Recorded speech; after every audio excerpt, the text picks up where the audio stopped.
તો આ તરફ સુરતમાં નકલી ઘી ઝડપાવાનો સિલસિલો હજુ પણ યથાવત છે। વેડ રોડ વિસ્તારમાંથી ઝડપાયું છે નકલી ઘી। જય યોગેશ્વર ડેરીમાં વેચાતું હતું આ નકલી ઘી। વનસ્પતિ ઘીમાં સોયાબીન તેલ, હળદર મિક્સ કરીને આ ઘી બનાવવામાં આવતું હતું।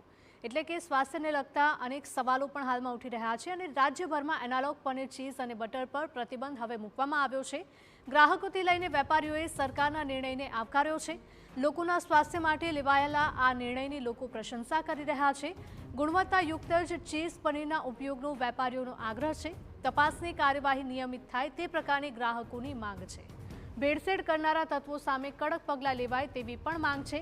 ગુજરાતમાં એનાલોગ પનીર, ચીઝ અને બટર પર સંપૂર્ણપણે પ્રતિબંધ મુકાઈ ગયો છે। તેનો ઉપયોગ, વેચાણ અને પરિવહન સંપૂર્ણપણે પ્રતિબંધિત કરવામાં આવ્યું છે। ત્યારે સરકારના આ નિર્ણય અંગે અમદાવાદના હોટલ માલિકો, લારી સંચાલકો તેમજ ગ્રાહકો સાથે TV9 વાત કરી હતી। લોકોનું કહેવું છે કે ભેળસેળયુક્ત ખાદ્ય ચીજોને લીધે લોકોના સ્વાસ્થ્ય પર ગંભીર જોખમ ઊભું થાય છે। ત્યારે આ નિર્ણય ખરેખર આવકારદાયક છે।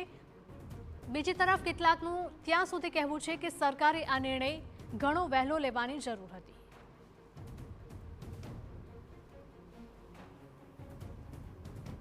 એ જ વાપરીએ છીએ, પણ આજે સિન્થેટિક પનીરવાળી વાત બહુ ટાઈમથી મારા ધ્યાનમાં બી હતી અને હમણાં ન્યૂઝમાં બી સરકારની બી નજરમાં હમણાં પડી છે। FSSAI જે ફૂડ ડિપાર્ટમેન્ટ છે ઇન્ડિયાનું, એમની નજરમાં પડી અને બહુ સારી વસ્તુ છે।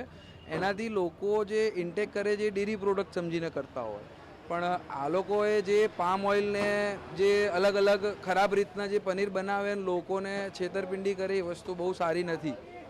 આ વસ્તુ સરકારે બહુ પહેલાં કરવી જોઈતી હતી, પણ હમણાં કરી બહુ સારું લાગ્યું મને। ગવર્મેન્ટે જે પનીર બેન કર્યું છે ડુપ્લિકેટ, એ સારું કામ કર્યું છે। ગવર્મેન્ટને અમે આભારી છે કે એ કામ કર્યું કે પબ્લિકના હેલ્થ માટે બહુ સારું કામ કર્યું છે અને આવું જ હોવું જોઈએ। આજે જે પબ્લિકના હેલ્થ સાથે ચેડા કરે અને ગવર્મેન્ટ સજાને પાત્ર કરે।